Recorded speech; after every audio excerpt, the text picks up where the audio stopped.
How to redeem your Just Eat gift card. Hi everyone, welcome back to our channel. In today's video I'll guide you on how you can redeem Just Eat gift card, so make sure to watch the video till the very end. In order to redeem your Just Eat gift card, all you have to do is simply go ahead and then first of all launch your browser. Once you launch your browser, in the search box what you want to type in is you just want to type in redeem gift card option. So go ahead and just type in this keyword called redeem Just Eat gift card. Once you search for redeem Just Eat gift card, you will be able to see a list of search results, and right at the very top from Just Eat you have justeat.co.uk, which is redeem a gift card. Make sure to tap the first link. Now if this is too much of a hassle, I'll make sure to drop a direct link down in the description box below so you can check that out if you like.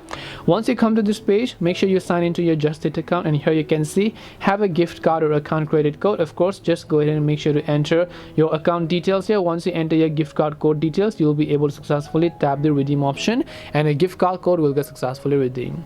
That's it for today's video on how you can redeem your Just Eat gift card. Hope this video was very helpful.